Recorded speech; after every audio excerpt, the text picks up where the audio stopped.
मैं मध्य प्रदेश शासन की ओर से मध्य प्रदेश के 1 लाख से अधिक लाभार्थी स्ट्रीट वेंडर्स से संवाद के लिए आयोजित इस कार्यक्रम में माननीय प्रधानमंत्री जी का हार्दिक स्वागत करता हूं। मैं माननीय मुख्यमंत्री मध्य प्रदेश शासन से अनुरोध करूंगा कि वे अपना उद्बोधन करें।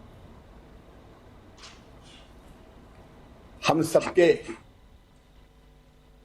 प्रेरणा और श्रद्धा के केंद्र, एक वैभवशाली, गौरवशाली, संपन्न और समृद्ध भारत के निर्माता और लोक कल्याण के लिए अपने पुरुषार्थ का कण-कण और जीवन का क्षण-क्षण लगाने वाले दुनिया के सर्वाधिक लोकप्रिय नेता माननीय प्रधानमंत्री श्रीमान नरेंद्र मोदी जी, आदरणीय हरदीप सिंह पुरी जी, आवास एवं शहरी विकास मंत्री, मध्य प्रदेश सरकार के नगरीय विकास मंत्री आदरणीय भूपेंद्र सिंह जी, दुर्गा शंकर मिश्रा जी, और इस कार्यक्रम को पूरे मध्य प्रदेश में पहले से जिनने प्री रजिस्ट्रेशन करवाया ऐसे 23,25,000 और इससे भी कई गुना ज्यादा आज प्रधानमंत्री जी को सुनने वाले मेरे प्रिय बहनों और भाइयों, सबसे पहले मैं आधुनिक भारत के निर्माता प्रधानमंत्री श्रीमान नरेंद्र मोदी जी का मध्य प्रदेश की 8 करोड़ जनता की ओर से हृदय से स्वागत करता हूं, अभिनंदन करता हूं। और आप जहां भी हैं वहीं बैठे बैठे ताली बजा के एक बार हमारे सम्मानित प्रधानमंत्री श्रीमान नरेंद्र मोदी जी का स्वागत कीजिए, अभिनंदन कीजिए।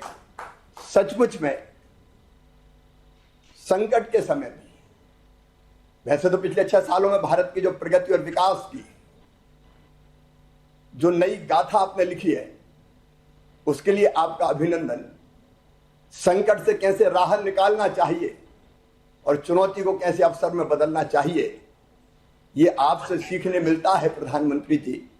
और कोविड काल में जिस कुशलता से हर परिस्थितियों में देश की 130 करोड़ जनता के कल्याण के लिए आपने जो काम किया है वो सचमुच में अद्भुत और अभूतपूर्व है। और उसमें भी सबसे पहले वो जो सबसे पीछे है, सबसे नीचे और हमारे सबसे गरीब भाई और बहन थे। सबसे पहले 1,75,000 करोड़ रुपए का गरीब कल्याण पैकेज आपने माननीय प्रधानमंत्री जी दिया, जिसने गरीबों को संबल प्रदान किया। गरीब की थाली कभी रहे ना खाली। कोई गरीब लॉकडाउन के दौरान भी भूखा ना सो पाए, इसलिए 80 करोड़ गरीबों को निःशुल्क राशन प्रदान करने का महाअभियान आपने चलाया। प्रधानमंत्री गरीब कल्याण अन्न योजना, और नवंबर तक उसकी तिथि आपने बढ़ाई। माननीय बहनों और भाइयों, माननीय प्रधानमंत्री जी ने वो जिले जहां सर्वाधिक प्रवासी मजदूर आए थे देश के, जिनमें मध्य प्रदेश के भी 24 जिले शामिल हैं, वहां कोई रोजगार के बिना ना रहे। और इसलिए उनको रोजगार देने के लिए मध्य प्रदेश के 24 जिले भी चुने। मनरेगा के बजट को बहुत ज्यादा बढ़ाया अभूतपूर्व ढंग से। और उसके लिए हमें संतोष है कि संकट की घड़ी में सबको रोजगार मिल रहा है। राज्य सरकार ने भी प्रधानमंत्री जी के आशीर्वाद के कारण उनकी योजना से गरीबों को दे पाने में सफल हुई है। आपने एक नया मंत्र दे दिया देश को, आत्मनिर्भर भारत। इन कठिन परिस्थितियों में जब सचमुच में नेतृत्व की परीक्षा होती है, चुनौती को अवसर में बदलते हुए आत्मनिर्भर भारत का मंत्र दिया। बहनों और भाइयों, आत्मनिर्भर भारत के निर्माण के लिए आत्मनिर्भर मध्य प्रदेश, इसके लिए हमने विस्तृत विचार विमर्श किया है। वेबिनार के माध्यम से नीति आयोग के साथ मिलकर माननीय प्रधानमंत्री जी के पास में भेजूंगा और उनके आशीर्वाद के बाद फिर 3 साल का हम रोड मैप तैयार करेंगे। लेकिन आज मेरा मन बहुत हर्षित है, प्रफुल्लित है, इसलिए कि समाज का वो वर्ग, व्यापार करने वाले सबसे गरीब भाई और बहन जो सड़कों पे, गलियों में सर पर टोकरी रख के, हाथ थैला में सड़क के किनारे बैठकर फुटपाथों पर अपना छोटा मोटा व्यवसाय चलाते हैं। लॉकडाउन ने उनकी आजीविका को पूरी तरह से नष्ट कर दिया था। मेरी कई पथ विक्रेताओं से बातचीत हुई, अगर प्रधानमंत्री जी ये स्वनिधि योजना नहीं लाते तो उनका क्या होता। मध्य प्रदेश में मुझे कई लोगों ने बताया कि अगर वो किसी प्राइवेट पैसा देने वाले से, लोन देने वाले से लोन लेते तो पठानी ब्याज वसूला जाता है, लगभग 20 से लेकर 25%, 30% महीने तक, मतलब 100 रुपया लेते तो हर महीने उनको 125 या 130 देना पड़ता। 10,000 की अगर गणना करें तो 3.5 महीने में ये राशि दुगनी हो जाती। वो या तो ठीक से व्यवसाय कर ही नहीं पाते, या फिर ये ऋण अगर वो चुकाते तो उनके पास आजीविका के लिए कुछ बचता नहीं। माननीय प्रधानमंत्री जी ने ये अद्भुत योजना स्ट्रीट वेंडर के लिए, आप लोगों के लिए लेके आए, जिसमें 10,000 रुपए तक का ऋण, इस योजना की घोषणा की थी। हमने तत्काल अपना पोर्टल बनाया, कुल मिला के 8,78,000 आवेदन हमें प्राप्त हुए। उनमें से हमने सत्यापित भौतिक सत्यापन किया और 4,51,000 जो हमारे पथ विक्रेता थे उनको हमने परिचय पत्र जारी किया, प्रमाण पत्र जारी किया। बैंकों में जो प्रस्तुत प्रकरण है 2,55,000 हमने प्रस्तुत किए, उनमें से 1,56,000 स्वीकृत हो गए।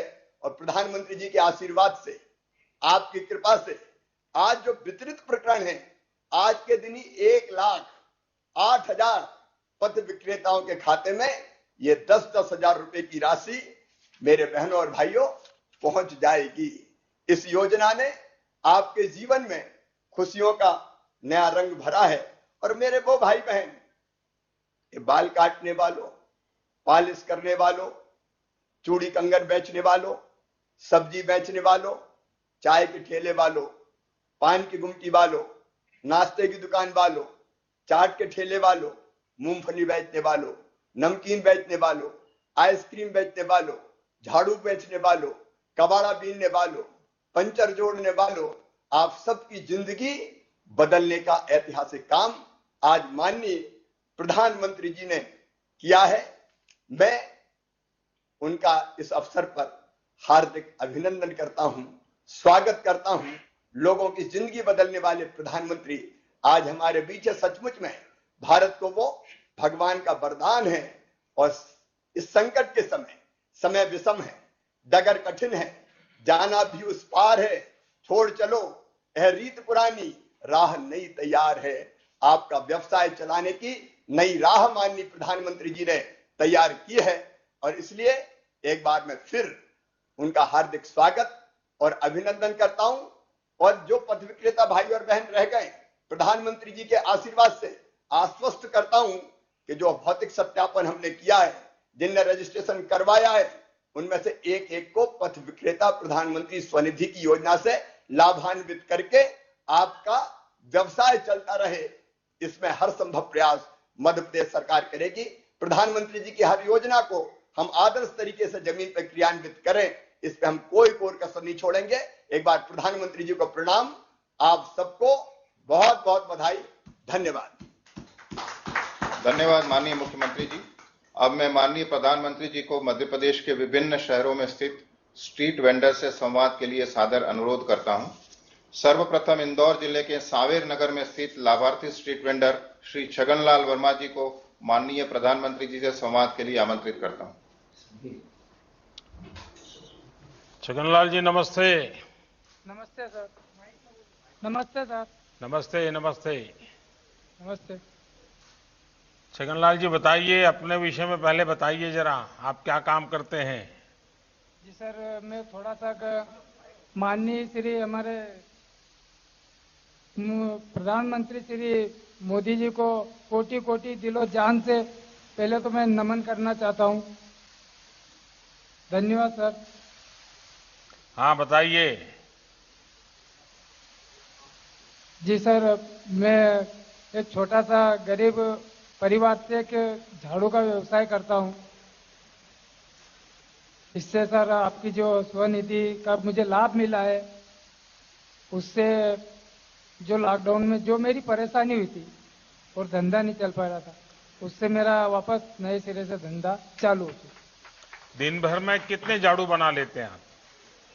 सर ये दिन भर में करीबन 50 या 60 झाड़ू मिलके हम परिवार सहित बीवी बच्चे मिलके बना लेते हैं और जिसके बाद में दूसरे रोज हम फेरी पे निकल के बेचने निकल जाते हैं। नहीं तो ये परिवार में बच्चों को पढ़ाते नहीं है, झाड़ू बनवा देते हैं?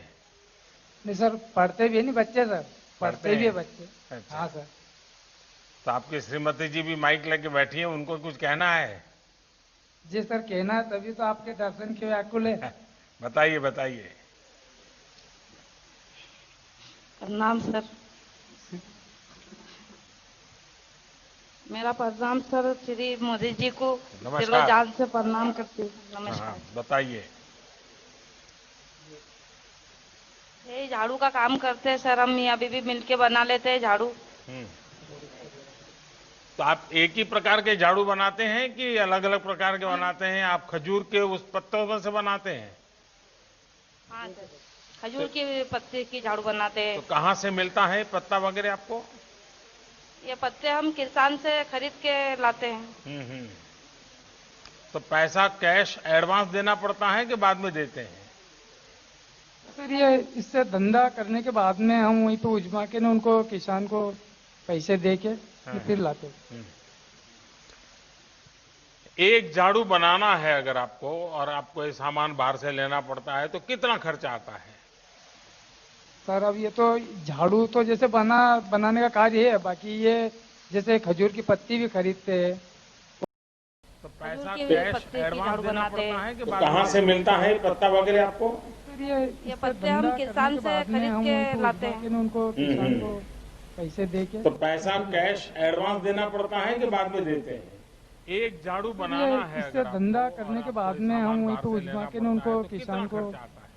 के फिर लाते हैं। अब ये तो झाड़ू तो जैसे बनाने का कार्य है। एक झाड़ू बनाना है अगर आपको, और आपको ये सामान बाहर से लेना पड़ता है, तो कितना खर्चा आता है? पाइपिंग लगता है। अब ये वाली पाइपिंग सर, ये पाइपिंग भी बाजार से खरीदनी पड़ती है। इसके अंदर जिसके बाद में जो तार लगता है, तार ये लोहे वाला, ये भी खरीदना पड़ता है। और नायलॉन आता है भारी, ये तो वो भी खरीदना पड़ता है। क्या कभी आपने ये सोचा कि जब किसी को झाड़ू बेचते हो और अगर उसका जो पुरानी झाड़ू का पाइप ठीक हो, तो आप उसको कहोगे अगर पुराना पाइप हमको वापस देते हो तो आपको 4 आना 8 आना रुपया पैसा हम कम लेंगे झाड़ू का, और पुराने पाइप वापस लेकर के फिर उसमें नया झाड़ू बना करके बेचें, तो आपके पैसों की बचत होगी क्या?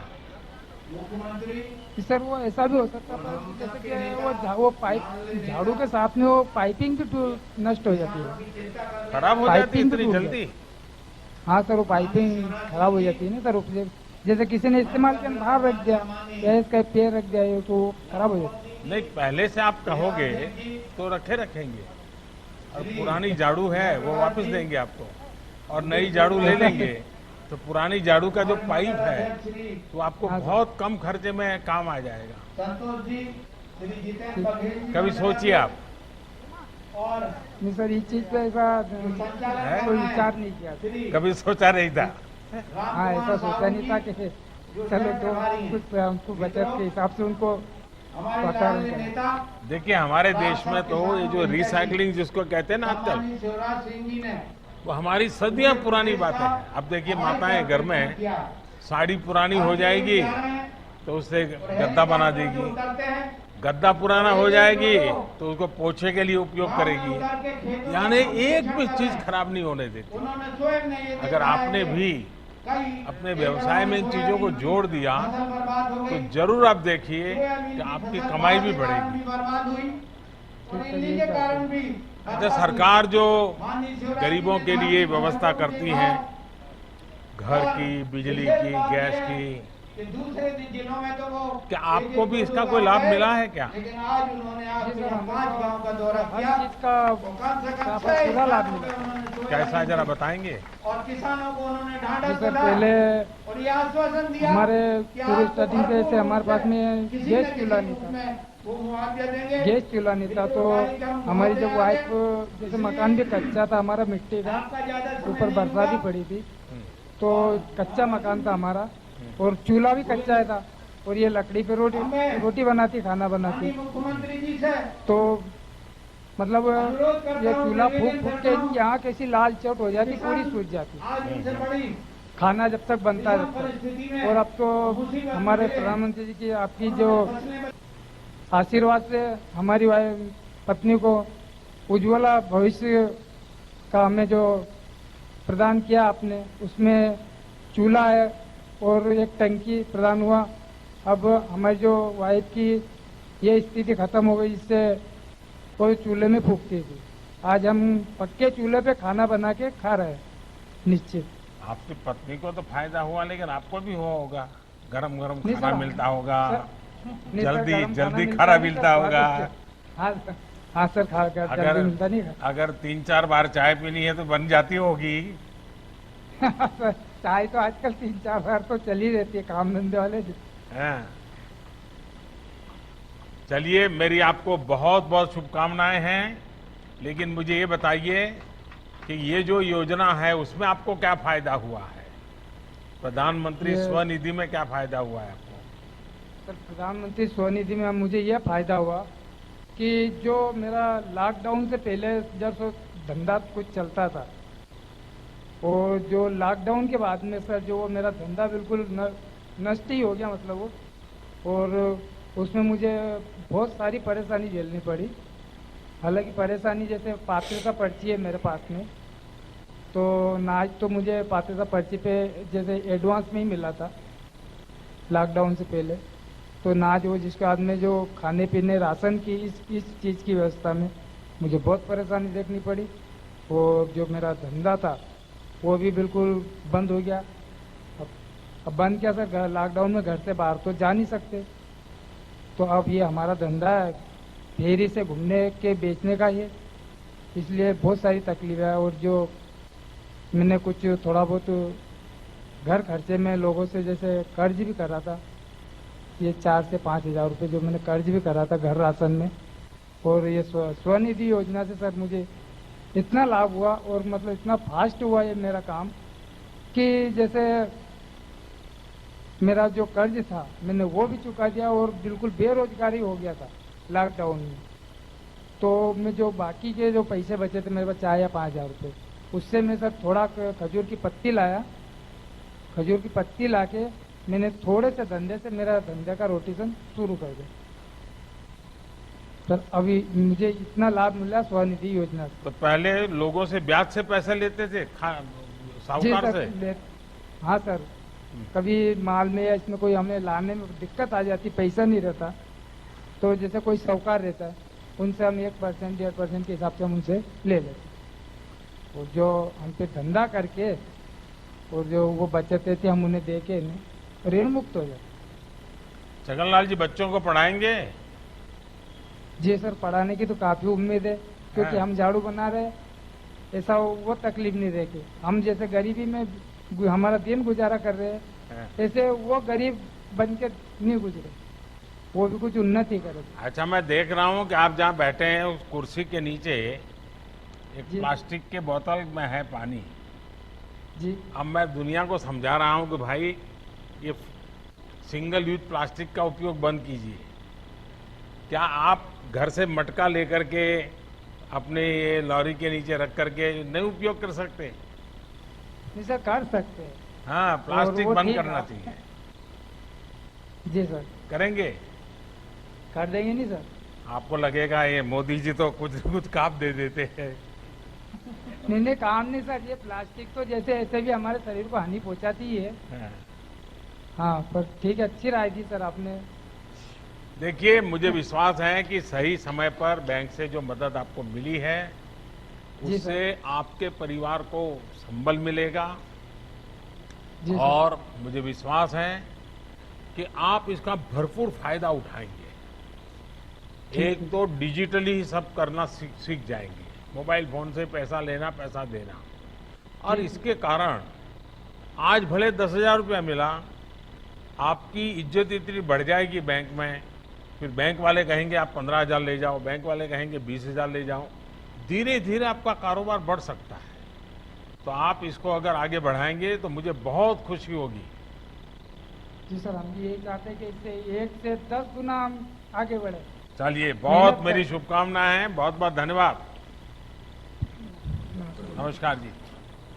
अगला अब मैं ग्वालियर नगर में स्थित लाभार्थी स्ट्रीट वेंडर श्रीमती अर्चना शर्मा को माननीय प्रधानमंत्री जी से संवाद के लिए आमंत्रित करता हूँ। नमस्कार सर। नमस्ते अर्चना जी। नमस्कार सर। माननीय मोदी जी के लिए मेरी तरफ से नमस्कार सर। नमस्ते। इन बच्चों का नाम क्या है? बोलो। अंश शर्मा। और ये बेटी? अंश शर्मा। हाँ जी सर। क्या नाम बेटी? आकांक्षा शर्मा। अच्छा, तो आप लोग पढ़ने के सिवाय और क्या काम करते हैं दोनों?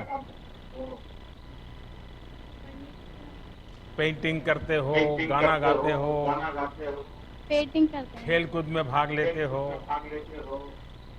नहीं, पेंटिंग करते हैं। क्या बना है पेंटिंग में अब तक? अच्छे से अच्छा कौन सा पेंटिंग बना है?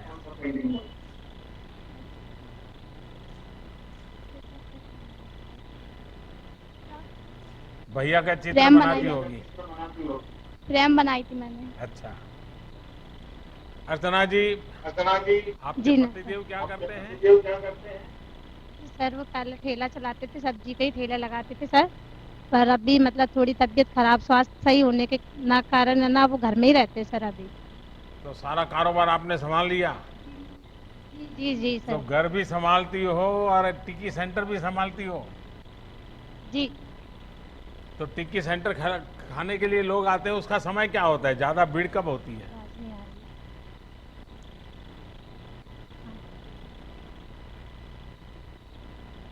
अर्चना जी, सुनाई नहीं दे रहा है आपका? जी जी।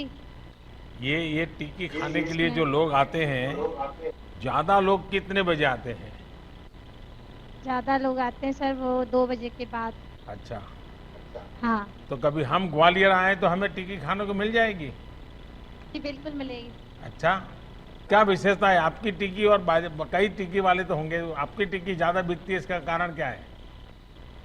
जी, अब वो तो सर खाने वाली जनता को पता होगा कि क्या सर कारण क्या है। देखिए, आजकल ये जो इस प्रकार से खाने के स्टॉल लगाते हैं, वे भी हाइजीन के लिए बहुत ही अच्छे प्रयास कर रहे हैं। हाइजीन के जितने नियम हैं उसका पालन करते हैं और उसके कारण लोग उन्हीं के यहाँ जाना पसंद करते हैं, लोग वहीं से लेना पसंद करते हैं। और मैं देख रहा हूँ कि आपने भी बहुत ही साफ सुथरा अपनी सारी व्यवस्था रखी है, तो मुझे पक्का विश्वास है कि आपके यहाँ ज़्यादा लोग आते होंगे। और आपको पता होगा, अब आपके पतिदेव बीमार है और मैं चाहूँगा कि वो जल्दी ठीक हो जाए। लेकिन आपको मालूम है कि आयुष्मान भारत योजना चल रही है। गरीब परिवार को अगर बीमारी हो जाए तो प्रधानमंत्री आयुष्मान योजना चल रही है, क्या उसका पता है आपको? मेरे पति का इलाज उसी से चल रहा है सर। अच्छा, उसी में चल रहा है। जी जी सर। तो डॉक्टर, अस्पताल सब जगह से ठीक मदद मिल रही है? मिल रही है। तो अभी आपको पैसों का खर्चा नहीं हो रहा है ना? नहीं, कोई खर्चा नहीं हो पूरा पूरा संभाला जा रहा है? रहा। जी जी, पूरा पूरा संभाला जा रहा देखिए, कोई तकलीफ है तो आप मुझे भी चिट्ठी लिख सकते हैं, क्योंकि आपके पतिदेव जल्दी ठीक हो जाएं तो ये आप इन बच्चों को समय दे सकें और हमें भी अच्छा लगेगा। ये जब योजना आई, इतना बड़ा जब आपके सामने एक तरफ आजीविका का संकट आया और आपको ठेला लगाने के लिए इस प्रकार से बाजार में खड़े रह करके व्यापार करने की बात आई, ये हिम्मत और ये विचार आप में कैसे आया अर्चना जी? सर सब भगवान की कृपा से सर, आप लोगों की मदद से सर, हाँ। सारे अधिकारी सभी की सब मदद से। लेकिन शुरुआत में पैसे लगे होंगे, पूंजी लगी होगी, तो क्या किया आपने? पूंजी तो सर जो आपका ये 10,000 रुपये का लोन आया था सर, उससे मैंने सर दोबारा चालू किया। पहले मेरा लॉकडाउन में सर धंधा बंद हो चुका था, फिर मैंने ये आपके जो 10,000 का लोन मुझे बैंक से मिला, उसके बाद मैंने दोबारा चालू कर लिया। तो ये पैसा लेने में कोई दिक्कत आई क्या बैंक से आपको? दिक्कत नहीं आई। आपको पता कैसे चला ये पीएम स्वनिधि योजना आई है और पैसे मिलते हैं, ये कैसे पता चला आपको? पास के लोगों से सर, ठेले वालों से पता चला था अच्छा। कोई ऐसा फॉर्म भरा जा रहा है 10,000 का लोन का। सर वो भी मैंने नगर निगम जाकर सर कागज लगाए, वहाँ से मुझे बताया कि आपका फॉर्म मतलब पास हो चुका है लोन। फिर सेंट्रल बैंक वालों ने सर मुझे ये पैसा दिया। तो आपको कोई भागदौड़, कोई परेशानी नहीं हुई? परेशानी नहीं हुई। तो पैसे मिल गए? जी मिल गए। तो इन पैसों के कारण अब आप अपना काम अच्छे ढंग से कर पा रही हो। देखिए अर्चना जी, आपने बड़ी बहादुरी के साथ ये मुश्किल समय में अपने परिवार को भी संभाला है। आप जैसी बहनें, बेटियां पूरे समाज को प्रेरित करती हैं, प्रोत्साहित करती हैं। मेरी प्रार्थना है कि आपके पति का स्वास्थ्य जल्द ठीक हो जाए और आपके दोनों बच्चे बहुत पढ़ लिख करके आगे बढ़े। उनके अंदर जो कौशल हैं, शक्ति हैं, सरकार की कई योजनाएं होती हैं, इन बच्चे उसका फायदा उठाएं और बहुत आगे बढ़े। मेरी तरफ से आपको बहुत शुभकामनाएं। सर 2 मिनट आपसे मेरे पति बात करना चाहेंगे। दीजिए दीजिए दीजिए। वो आए हैं वहाँ? बुलाने जा कैसे आएंगे वो? जी आ जाएंगे सर, वो आ गए थे कह रहा तो जी आ गए। क्या शुभ नाम है उनका? जी सर, मेरा नाम राजेंद्र शर्मा है। आपको मेरा बारंबार नमस्कार। तो अभी तबीयत ठीक है राजेंद्र जी?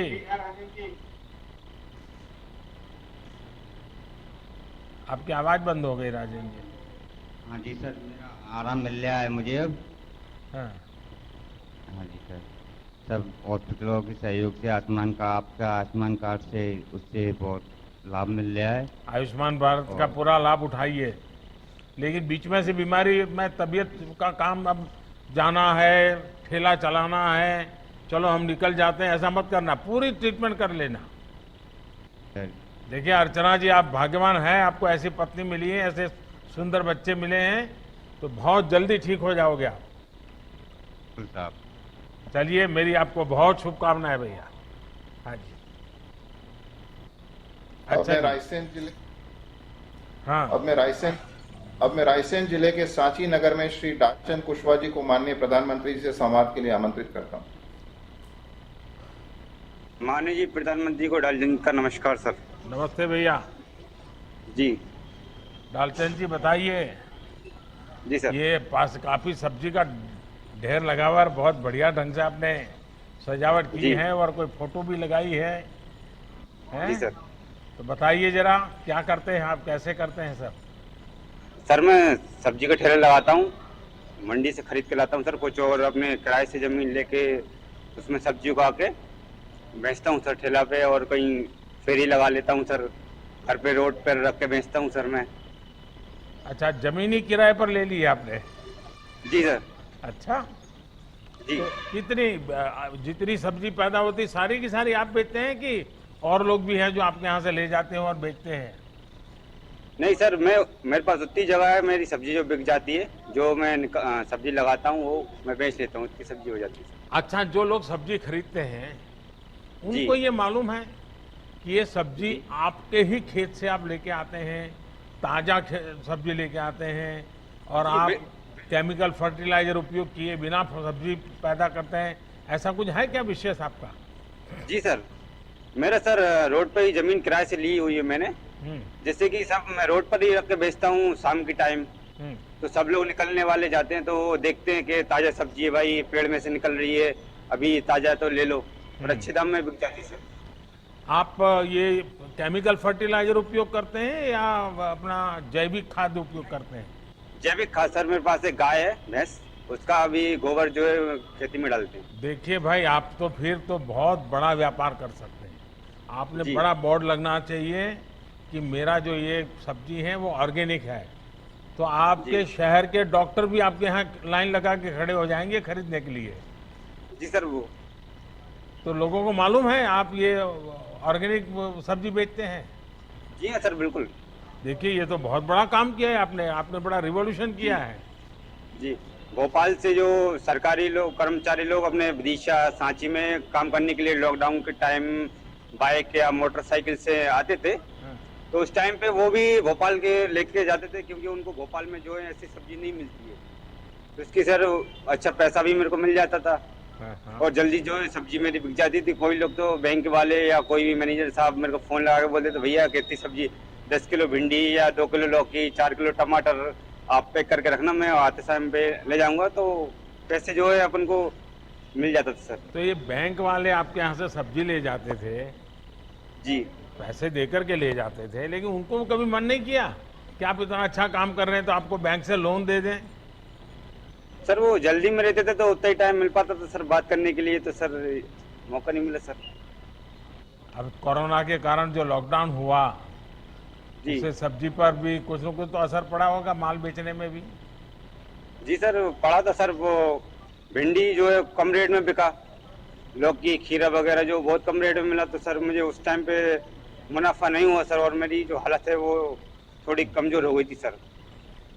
तो इस दौरान आपका घर और चूल्हा चलता रहे, इसके लिए सरकार ने अनेक योजना चलाई, महिलाओं सर, के मेरे खाते को- में पैसे भी जमा किए, जी मुफ्त जैसे भी सारी सुविधाएं दी गई, राशन मेरे भी को दिया। क्या जी। आपके परिवार को इन चीजों का लाभ मिला क्या? सर आपने जो योजना चलाई है सारी योजनाओं को मेरे पास सर लाभ मिला हुआ है, और अपना आयुष्मान कार्ड भी, जिससे कि मेरे परिवार का निःशुल्क इलाज हो रहा है, और उज्ज्वला योजना के तहत मेरे पास गैस सिलेंडर भी है, जिससे कि मेरे परिवार की माता राम और मम्मी जी सॉरी मिसेस को खाना बनाने में कोई दिक्कत नहीं होती, और सर जल्दी बन जाता है, तो काम मेरा हाथ बढ़वा लेती है खेती में। और सर अपना आपके लॉकडाउन के टाइम जो 3 महीने चले हैं, मेरे पास सर गरीब वो कार्ड भी है, संबल योजना कार्ड, जिसकी तहत मेरी पत्नी को लॉकडाउन के समय हर महीने 500 रुपए की राशि उनके खाते में जो है प्राप्त हुई है। और सर उनको पहली डिलीवरी के टाइम 16,000 रुपए की राशि भी आपके द्वारा दी गई है सर।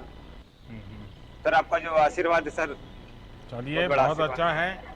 अब आप बच्चों को पढ़ाते हैं? हाँ सर, एक 2.5 साल की बच्ची है सर मेरे, हाँ, कनक हाँ। नाम से। अच्छा। जी तो वो अभी छोटी है सर। हाँ। तो कुशवाहा जी, आपने तो आपका कॉन्फिडेंस भी बड़ा गजब है, मुझे बहुत जी सर। अच्छा लगा आपसे बात कर करके। और देखिए कितनी हिम्मत है हमारे, आप जैसे हमारे भाई बहनों को तकलीफ आई है, लेकिन आप लोगों की हिम्मत से पूरा देश को भी प्रेरणा मिलती है। और देखिए पीएम स्वनिधि से जो पैसा आपको मिला है, जी उसका स्टेट बैंक उपयोग जी। सही होना चाहिए। कैसे कर रहे हैं आप? सर कुछ पैसा जमा करके रखा है, कुछ पैसा निकाल लिया है मैंने, जिससे कि मैं सब्जी रोज लाता हूँ। अपन को 200, 250, 300 रुपए का मुनाफा हो जाता है, और सब्जी का जो अपन खरीद के लेके आते हैं वो पैसा भी मेरे को निकल जाता है। तो सर मैं आगे ही बढ़ रहा हूँ उससे।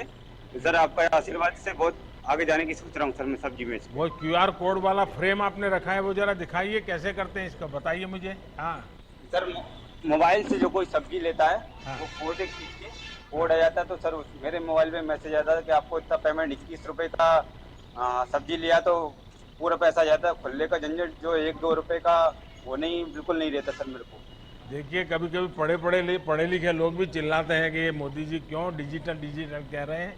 कुशवाहा जी, आपने तो बड़ा अच्छा उदाहरण दिया कि आपने क्यूआर कोड का उपयोग करते हो, और जो बहुत बड़े बड़े मॉल में जिस प्रकार से कारोबार होता है वो अपने ठेके पर आप कर लेते हैं। लालचंद जी, आप तो बहुत, आपकी आयु छोटी है, हिम्मत भी बहुत है, और आपने नयापन दिया है, ऑर्गेनिक खेती कर रहे हैं, आपकी सब्जी का लोग पॉपुलर हुआ है। देखिए स्वनिधि योजना से जो 10,000 रुपया की लोन आज मिली है, लेकिन वो बढ़ सकती है। जितना आपको, तो बैंक वाले ही आपकी सब्जी ले जाते हैं, तो आप उनको पता चलेगा तो बहुत मदद करेंगे, और आप बहुत बड़ा कारोबार कर सकते हैं, बड़ी जमीन लेकर के भी आप कर सकते हैं। तो मेरी तरफ से आपको बहुत बहुत शुभकामनाएं हैं, और आप इसका भरपूर फायदा उठाइए। जी सर। जी सर। धन्यवाद माननीय प्रधानमंत्री जी। अब मैं माननीय प्रधानमंत्री जी से अनुरोध करूंगा कि वे मध्य प्रदेश के 378 नगरों में उपस्थित मध्य प्रदेश के लाभार्थी स्ट्रीट वेंडर्स एवं विभिन्न मीडिया से सुन रहे लाखों लोगों को संबोधित कर मार्गदर्शन देने का कष्ट करें। केंद्रीय मंत्रिपरिषद के मेरे साथी श्रीमान हरदीप सिंह पुरी जी, मध्य प्रदेश के मुख्यमंत्री भाई शिवराज जी, राज्य मंत्रिमंडल के अन्य सदस्य, प्रशासन से जुड़े लोग, प्रधानमंत्री स्वनिधि योजना के सभी लाभार्थी भाई बहन और इस कार्यक्रम में शामिल हुए मध्य प्रदेश के और मध्य प्रदेश बाहर के सभी मेरे प्यारे भाई और बहनों, सबसे पहले प्रधानमंत्री स्वनिधि योजना के सभी लाभार्थियों को मैं बहुत बहुत शुभकामनाएं देता हूं। अब से कुछ देर पहले मुझे कुछ साथियों के साथ बातचीत करने का अवसर मिला।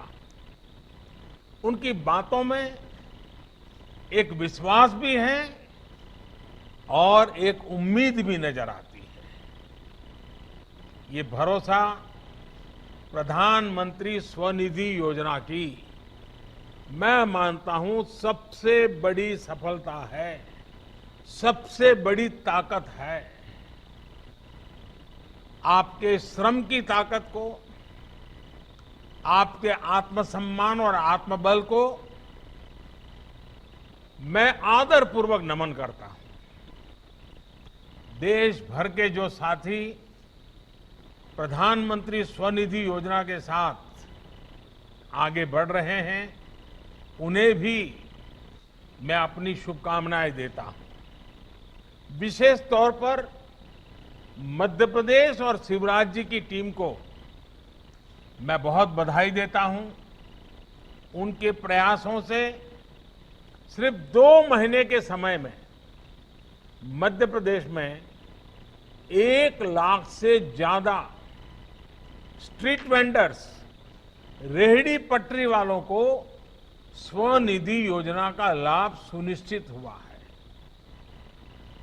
कोरोना के बावजूद इतने कम समय में 4.5 लाख रेहड़ी पटरी वालों को पहचान पत्र देना, सर्टिफिकेट ऑफ वेडिंग देना, मैं समझता हूं ये बहुत बड़ा काम है। मुझे विश्वास है कि अन्य राज्य भी मध्य प्रदेश के इस प्रयास से प्रेरणा लेकर के जरूर प्रोत्साहित होंगे और हिंदुस्तान के हर शहर में जितने भी हमारे रेहड़ी पटरी वाले भाई बहन हैं, उनको बैंक से पैसा मिले, इसके लिए आप सक्रिय प्रयास करेंगे। साथियों, दुनिया में जब भी कोई ऐसा बड़ा संकट आता है, महामारी आती है, तो उसका सबसे पहला और सबसे ज्यादा प्रभाव हमारे गरीब भाई बहनों पर ही पड़ता है। अधिक बारिश हो जाए तो भी तकलीफ गरीब को, अधिक ठंड आ जाए तो भी तकलीफ गरीब को, अधिक गर्मी आ जाए तो भी तकलीफ गरीब को रोजगार का संकट होता है, उसके खाने पीने का संकट होता है, उसकी जो जमा पूंजी होती है वो खत्म हो जाती है। महामारी से ये सब विपदाएं अपने साथ लेकर के आ जाती है। हमारे जो गरीब भाई बहन हैं, जो श्रमिक साथी हैं, जो रेहड़ी पटरी वाले साथी हैं, इन सब से महामारी के संकट को इन सब ने बहुत ज्यादा महसूस किया है। अनेकों ऐसे साथी हैं जो किसी दूसरे शहर में काम करते थे, लेकिन महामारी के दौरान उन्हें अपने गांव लौटना पड़ा और इसलिए कोरोना वैश्विक महामारी के दौरान पहले दिन से सरकार का, देश का ये प्रयास रहा है कि गरीब की जितनी दिक्कतें हम कम कर सके, उसको कम करने के लिए सक्रिय रूप से प्रयास करें। देश ने इस दौरान हमारे देश के ऐसे जो लोग तकलीफ में थे, उनके खाने की चिंता की, राशन की चिंता की, मुफ्त गैस सिलेंडर भी दिए गए, प्रधानमंत्री गरीब कल्याण रोजगार अभियान चलाकर लाखों लोगों को इस दौरान रोजगार भी दिया गया। गरीबों के लिए निरंतर हो रहे इन कार्यों के बीच एक बहुत बड़ा वर्ग ऐसा था जिस पर खास ध्यान देने की जरूरत थी। ये थे मेरे रेहड़ी पटरी ठेले वाले भाई बहन। रेहड़ी ठेले वाले हमारे लाखों साथियों का परिवार तो उनकी रोज की मेहनत से चलता है। कोरोना के कारण बाजार बंद हो गए, खुद की जान बचाने के लिए लोग घरों में ज्यादा रहने लगे, तो इसका बहुत बड़ा असर ये हमारे रेहड़ी पटरी वाले भाई बहन हैं उनके कारोबार पर पड़ा। उनको मुश्किलों से निकालने के लिए ही प्रधानमंत्री स्वनिधि योजना की शुरुआत हुई है। इस योजना का मकसद है कि वो लोग नई शुरुआत कर सके, अपना काम फिर शुरू कर सके। इसके लिए उन्हें आसानी से पूंजी मिले, उनको बाहर बहुत ब्याज देकर के रुपये लाने के लिए मजबूर न होना पड़े। ये भी पहली बार हुआ है कि रेहड़ी पटरी वालों के लाखों लोगों के नेटवर्क को सही मायने में सिस्टम से जोड़ा गया है, उनको एक पहचान मिली है। स्वनिधि योजना, स्वनिधि से रोजगार, स्वरोजगार, स्वरोजगार से स्वावलंबन और स्वावलंबन से स्वाभिमान की यात्रा का ये अहम पड़ाव है। साथियों, स्वनिधि योजना के बारे में आप सबको बताई गया है। जिन साथियों से अभी मैंने बात की उन्हें इसकी काफी जानकारी है, लेकिन ये बहुत आवश्यक है कि हर जरूरतमंद को, हर रेहड़ी पटरी वाले को इस योजना के बारे में सब कुछ अच्छी बातें अच्छी तरह पता होनी चाहिए। तभी तो हमारा गरीब भाई बहन उसका फायदा उठा पाएगा। इस योजना को ऐसे ही इतना सरल बनाया गया है कि सामान्य से सामान्य व्यक्ति भी इससे जुड़ सके। अभी जैसे हमारी बहन अर्चना जी बता रही थी कि उनको एकदम सरलता से काम हो गया, उनको कोई दिक्कत नहीं हुई। इसमें टेक्नोलॉजी के माध्यम से ऐसी व्यवस्था की गई है कि रेहड़ी ठेले वाले साथियों को कागज जमा कराने के लिए लंबी लाइनें नहीं लगानी होगी। आप कॉमन सर्विस सेंटर में, नगर पालिका कार्यालय में, बैंक की ब्रांच में जाकर अपना आवेदन अपलोड कर सकते हैं। यही नहीं, बैंक के बिजनेस कॉरेस्पोंडेंट और नगर पालिका के कर्मचारी भी आपके पास आकर आपसे आवेदन ले सकते हैं। आपको जैसी सुविधा सही लगे आप उसका इस्तेमाल करें। सारी व्यवस्था इतनी सरल बनाई गई, इसके लिए प्रयास किया गया है। साथियों, एक ऐसी योजना है जिसमें आपको ब्याज से पूरी तरह से मुक्ति भी मिल सकती है। इस योजना के तहत वैसे भी ब्याज में 7% तक की छूट दी जा रही है। ऑलरेडी 7% तो हम कम कर ही रहे हैं, लेकिन अगर आप कुछ छोटी छोटी बातों का ध्यान रखेंगे तो आपको ये भी नहीं देना पड़ेगा। अब जैसे अगर आप समय पर यानी 1 साल के भीतर बैंक से लिए गए पैसों को चुका देते हैं तो आपको ब्याज में और नई छूट मिलेगी। इतना ही नहीं, जब आप डिजिटल लेन देन करेंगे, अपने मोबाइल फोन से पैसा लेना और देना, थोक व्यापारी को भी मोबाइल से देना और जो आपका खरीद लेने के लिए आता है उनसे मोबाइल से लेना, तो आपके खाते में सरकार की तरफ से इनाम के रूप में कुछ पैसे कैशबैक के रूप में भेजे जाएंगे। यानी सरकार आपके खाते में कुछ पैसे अलग से डालेगी। इस तरह आपकी जो कुल बचत होगी वो ब्याज से भी ज्यादा बचत हो जाएगी। इसके अलावा अगर आप दूसरी बार ऋण लेंगे तो और भी ज्यादा ऋण की सुविधा होगी। अगर इस बार 10,000 मिला है और आपका अच्छा काम रहा और आपको 15,000 की जरूरत है तो 15,000 हो जाएगा।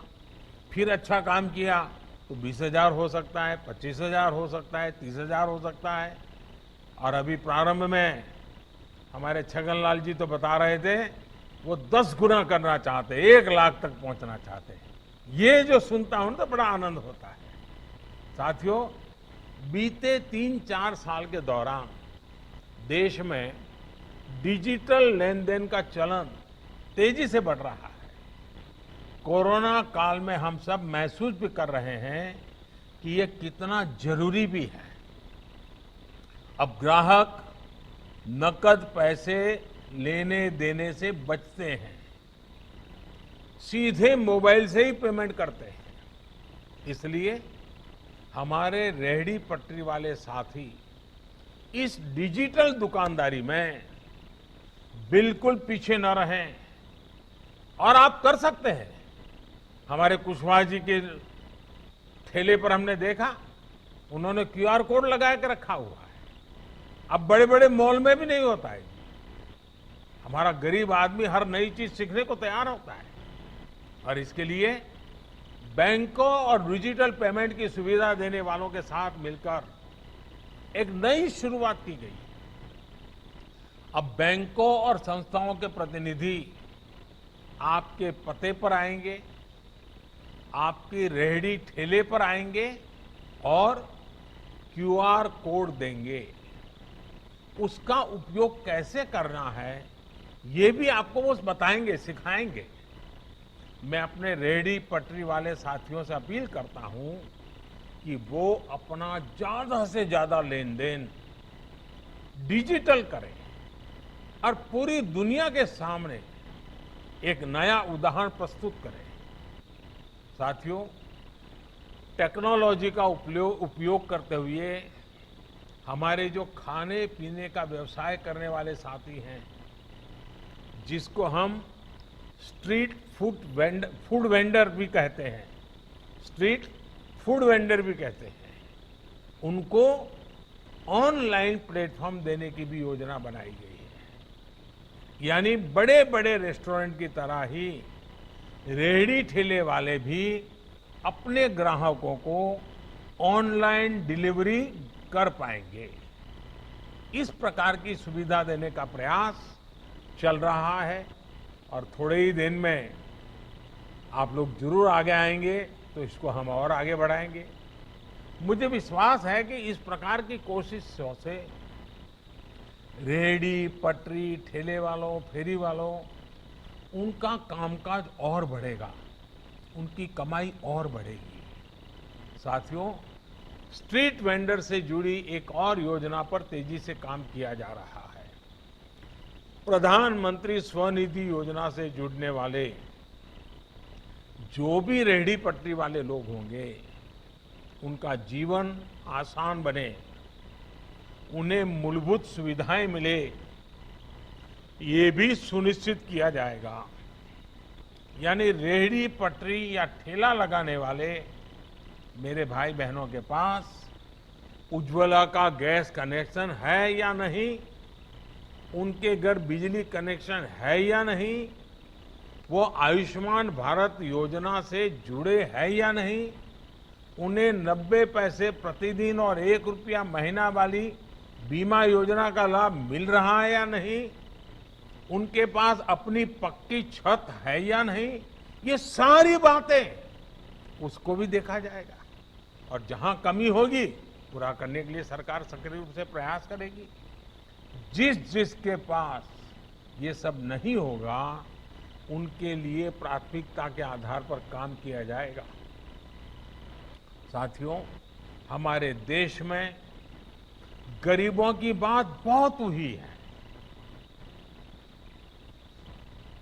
कई लोगों ने तो जिंदगी में बार बार गरीब गरीब ही बोलते रहे हैं, लेकिन गरीबों के लिए जितना काम पिछले 6 साल में हुआ है और बिल्कुल प्लानिंग से हुआ है, एक चीज के साथ दूसरी चीज, दूसरे से जुड़ी हुई तीसरी चीज, हर चीज की भरपाई हो और गरीबी से लड़ने की उसको ताकत मिले और खुद ही गरीबी को परास्त करके गरीबी से बाहर निकले, उस दिशा में एक के बाद एक कदम अनेक नई पहलें उठाई गई हैं और ये पहले कभी नहीं हुआ जो 6 साल में हुआ है।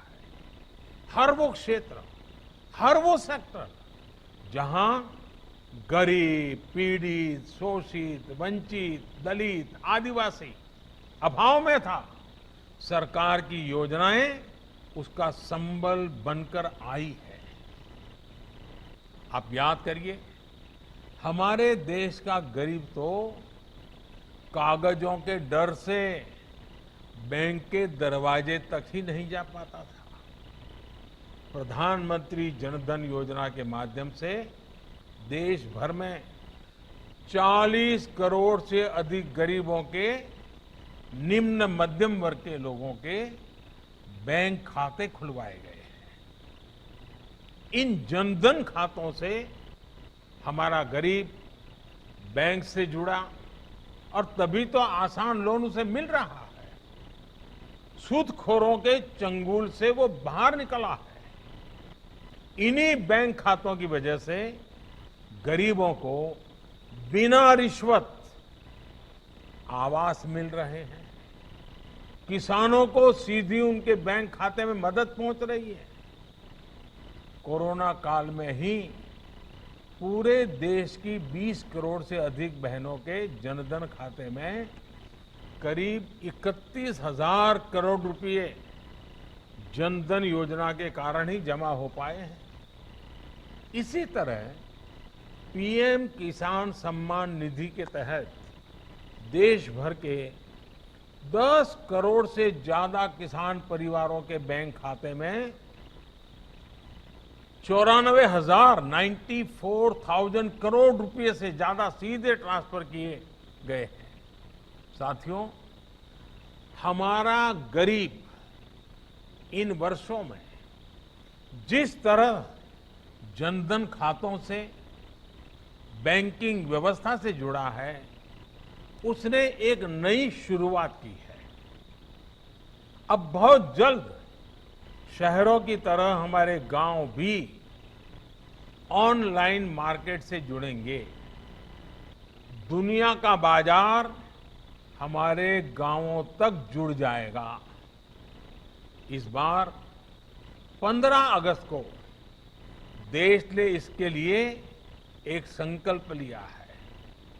देश के सभी गांवों को अगले 1000 दिनों में ऑप्टिकल फाइबर से जोड़ा जाएगा।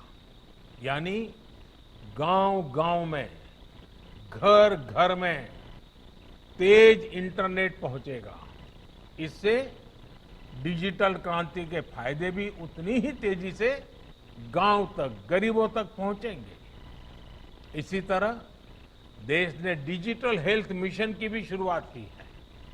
यानी अब हर देशवासी को एक हेल्थ आईडी मिलेगी। आपकी सारी जानकारी सुरक्षित तरीके से उसमें रहेगी। इस आईडी की मदद से आप डॉक्टरों से अपॉइंटमेंट भी ऑनलाइन ले सकेंगे और हेल्थ चेकअप और रिपोर्ट्स भी ऑनलाइन ही दिखा पाएंगे। यानी एक तरह से देखें तो पहले प्रधानमंत्री सुरक्षा बीमा योजना और प्रधानमंत्री जीवन ज्योति योजना से बीमा सुरक्षा मिली। फिर आयुष्मान भारत के तहत 5 लाख तक मुफ्त इलाज मिला और अब डिजिटल हेल्थ मिशन से आसान इलाज की सुविधा भी मिलने जा रही है। साथियों, देश का प्रयास है कि हर एक देशवासी का जीवन आसान हो, हर एक देशवासी समर्थ हो, सशक्त हो और सबसे बड़ी बात, आत्मनिर्भर हो। हाल में सरकार ने शहरों में आप जैसे साथियों के उचित किराए में बेहतर आवास उपलब्ध कराने की एक बहुत बड़ी योजना उसको शुरू की। एक देश एक राशन कार्ड की सुविधा से आप देश में कहीं भी जाएंगे तो अपने हिस्से का सस्ता राशन आप उस शहर में भी ले पाएंगे। आप जहां जाएंगे आपका हक भी आपके साथ साथ चलेगा। साथियों, अब जब आप नए सिरे से अपने व्यवसाय को शुरू कर रहे हैं तब आपको कुछ सावधानियां जरूर रखनी होगी। जब तक कोरोना की वैक्सीन नहीं आ जाती, कोई तरीका नहीं निकल आता, कोरोना का खतरा बना ही रहेगा। ऐसे में आपको अपनी भी और अपने ग्राहकों की भी सुरक्षा का भी पूरा ध्यान रखना है। मास्क हो, हाथ की साफ सफाई हो, अपने स्थान के आसपास की साफ सफाई हो, 2 गज की दूरी हो, इससे किसी भी स्थिति में समझौता मत करना। कोशिश ये भी करनी है कि सिंगल यूज प्लास्टिक का इस्तेमाल भी न करें।